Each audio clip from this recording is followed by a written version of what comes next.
नमस्कार, मैं विशाल। एक बार फिर से आप सभी का स्वागत है। मैं हमेशा से बोलता आया हूं, कई बार बोलता आया हूं कि प्रधानमंत्री मोदी अब तक के सबसे कमजोर प्राइम मिनिस्टर हैं। आपको याद हो तो कई बार मैंने बोला, लेकिन मास्टर स्ट्रोकवादी हैं जो मानते नहीं है। मैं ये भी आपसे बोलता रहा हूं कि आज जो हिंदुओं की स्थिति है, इतनी बदतर मुगल काल में भी नहीं थी। अब नुपुर शर्मा या नवीन कुमार जिंदल की जो घटना है, जिस तरह बीजेपी ने उन्हें किनारे लगा दिया, अब मास्टर स्ट्रोकवादी बचाव में कूद पड़े हैं, जिनका ये भी एक मास्टर स्ट्रोक है कि बीजेपी के अलावा हम किसको ला दें। जब कांग्रेस की बात करते हैं तो prevention of targeted communal violence bill की बात करते हैं, जो कि कांग्रेस 2011 में लाना चाहती थी। उस समय बीजेपी विपक्ष में थी। इसके भारी विरोध को देखते हुए कांग्रेस को वापस लेना पड़ा। उस समय हिंदुओं के पास एक पार्टी थी जो कि बीजेपी थी, चूंकि विपक्ष में थी। आज भारतीय जनता पार्टी विपक्ष में होती तो नुपुर शर्मा और नवीन कुमार जिंदल के ऊपर कार्रवाई नहीं करती। नुपुर शर्मा और नवीन कुमार जिंदल ने वही बातें रखी है जो इनकी विपक्ष में आइडियोलॉजी थी, जो कि हर कदम दर कदम बदल जाती है। अब वो बिल तो आया नहीं, लेकिन प्रधानमंत्री नरेंद्र दामोदर दास जी की 15 सूत्रीय योजना, कहीं भी दंगे फसाद होते हैं तो उसमें जो बुल्लों का नुकसान होता है उसकी भरपाई सरकार करती है। उनको कानूनी सहायता भी सरकार की तरफ से मिलता है।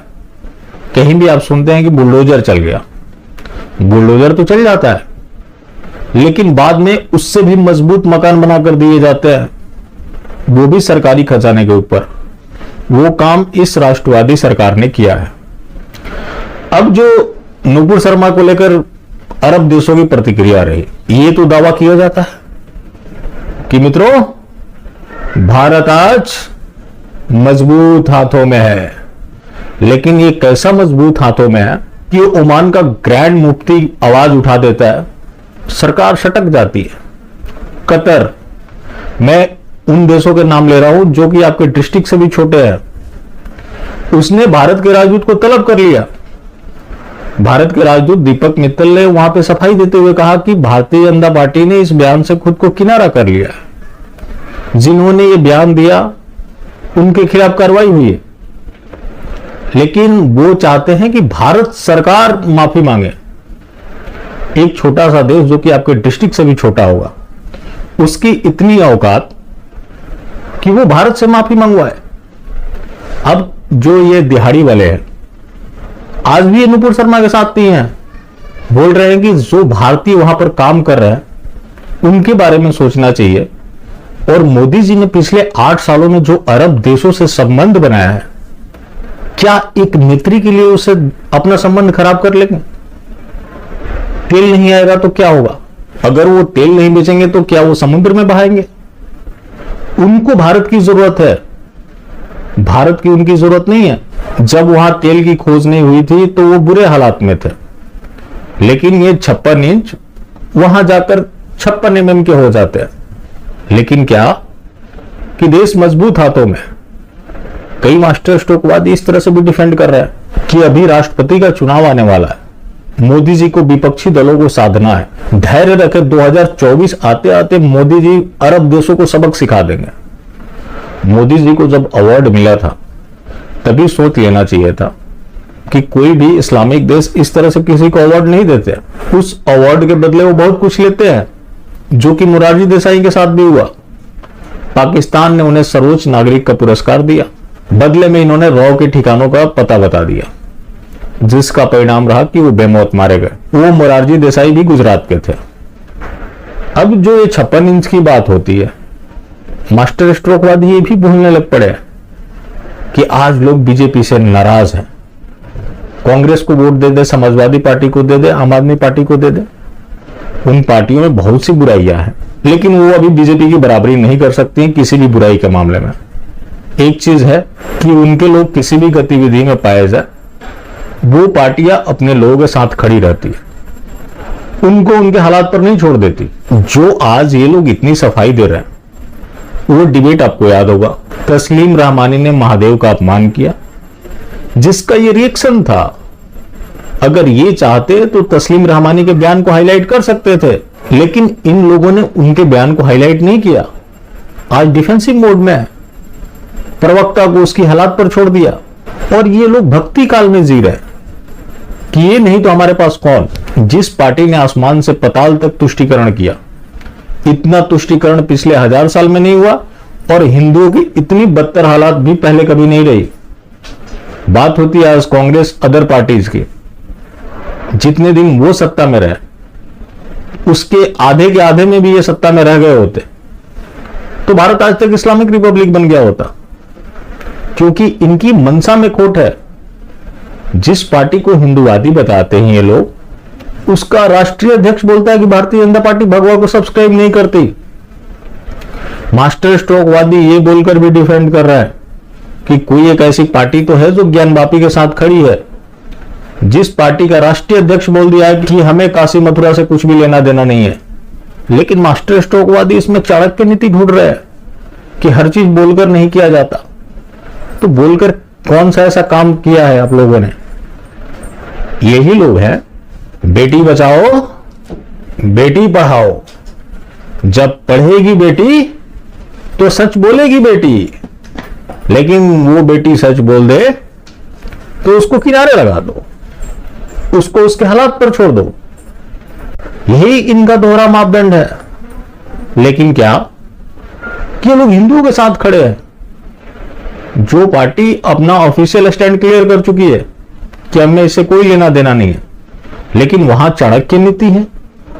तो ये जो मक्कार मास्टर स्ट्रोकवादी है, मैं तो ये सोचता हूं कि इनके घर में भी बलात्कार हो रहा होगा तो उसमें भी मास्टर स्ट्रोक ढूंढ लेंगे कि कुछ बड़ा होने वाला है, और कुछ हो रहा है तो सोच समझकर ही हो रहा होगा, जिसका परिणाम है कि नवीन कुमार जिंदल हो या फिर नुपुर शर्मा हो, जो कि पार्टी के कर्मठ कार्यकर्ता थे, उन लोगों को ठिकाने लगा दिया जाता है।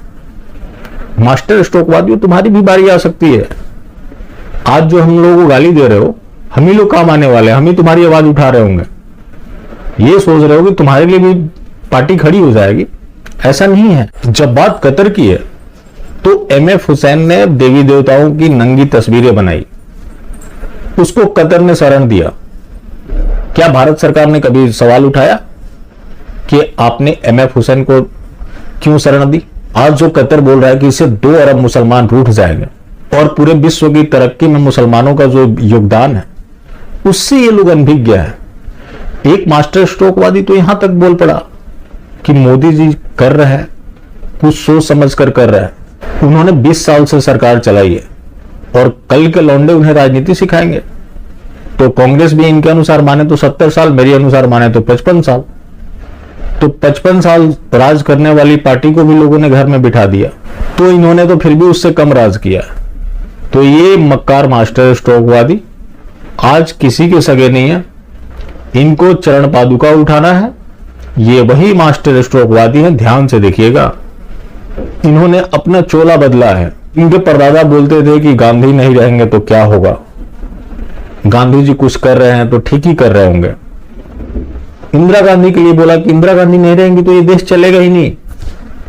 राजीव गांधी के लिए बोला कि वो इतने पढ़े लिखे व्यक्ति हैं, उनसे बेहतर प्रधानमंत्री हो ही नहीं सकता।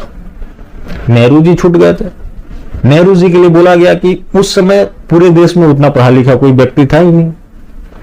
और अब आ गए नरेंद्र दामोदर दास जी। अब ये नहीं रहेंगे तो फिर हिंदुओं का क्या होगा? जो मैं बता देता हूं कि अगर ये लंबे समय तक रह गए तो भारत की धरती से सनातन समाप्त हो जाएगा। इन लोगों ने सारे इंतजाम कर लिए हैं, और जिस तरह से हिंदुओं को आज दबाया जा रहा है, इतना पहले कभी भी नहीं दबाया गया। आप इतिहास उठाकर देख लीजिए।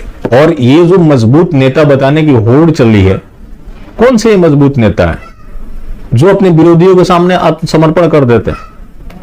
अपने विरोधियों के सामने आत्मसमर्पण करने वाला व्यक्ति कभी मजबूत हो भी नहीं सकता, वो भी तब जब उसकी सत्ता है।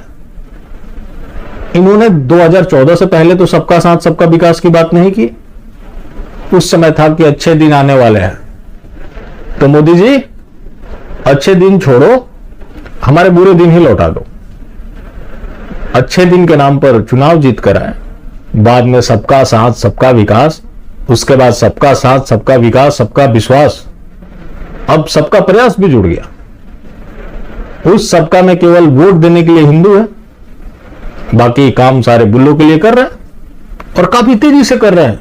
कोई एक ऐसा काम जो इन्होंने हिंदुओं के लिए किया जहां क्रेडिट चोरी ना हो, क्योंकि आज फैशन बन गया है कि कोई भी अदालत का फैसला जो पसंद आए उसे सरकार का फैसला बता दो, और जो विपरीत चला जाए उससे ना भुना पाए तब ये तर्क देकर निकल जाओ कि सरकार तो हमारी है, सिस्टम उनका है। जिस जुबैर की क्लिप पर यह सब कुछ हुआ, जुबैर के खिलाफ ये लोग कार्रवाई करेंगे, उसके खिलाफ भी मामला दर्ज है। लेकिन मास्टर स्ट्रोकवादी यहां भी तर्क रखेंगे कि अगर जुबैर के खिलाफ कार्रवाई हुई तो इस्लामिक देश रूठ जाएंगे, उसके लिए ये लोग कितना बर्दाश्त करेंगे। इसका मतलब कि जुबैर या जुबैर जैसे लोग जितने भी हैं जो खुलेआम हिंदुओं को धमकी दे रहे हैं, उनका आखिर क्या होगा। आज जो बोला जा रहा है ऑप्शन की बात, अब जो ये गंभीर समस्या चल रही है, बीजेपी इन लोगों के खिलाफ कोई कार्रवाई करेगी नहीं, ये दूसरे की एग्जिस्टेंस चाहते नहीं है, तो भारत का भविष्य क्या। बड़ा सवाल यह है, जिन लोगों ने मान लिया कि अगले 10 सालों के लिए ही भारत है, जिनका मानना है कि मोदी जी तक सब कुछ है, तो उनके लिए तो ठीक है, लेकिन जो आगे भी हिंदू बने रहना चाहते हैं, उनके लिए सरकार के पास क्या प्लान है, क्या रोड मैप है। क्योंकि परिस्थितियां विकट होती जा रही है और बीजेपी ने एक एग्जाम्पल सेट किया है कि आप अपनी देवी देवताओं को गाली सुनकर मुस्कुराते रहिए, वो आपको प्रोवोक करेंगे। आपने काउंटर भी कर दिया तो आपके खिलाफ कार्रवाई हो जाएगी। आप सच बोले, कुछ भी करें, उससे कोई मतलब नहीं, आप बाय डिफॉल्ट अपराधी हैं। तो prevention of targeted communal violence bill भी तो यही था कि हिंदुओं को अपराधी माना जाएगा। तो मोदी जी ने कांग्रेस के उस बिल को अघोषित रूप से भारत में लागू कर दिया है। उसके ऊपर मास्टर स्ट्रोकवादी क्या बोलेंगे, लेकिन ये कुछ नहीं बोलेंगे, ये भक्ति काल में जी रहा है। बाकी जिंदा रहें तो फिर मिलेंगे, और मिलते रहेंगे तो जिंदा रहेंगे, मिलना जुलना जारी रखें, लेकिन हां मास्टर स्ट्रोकवादी बिल्कुल भी ना हो।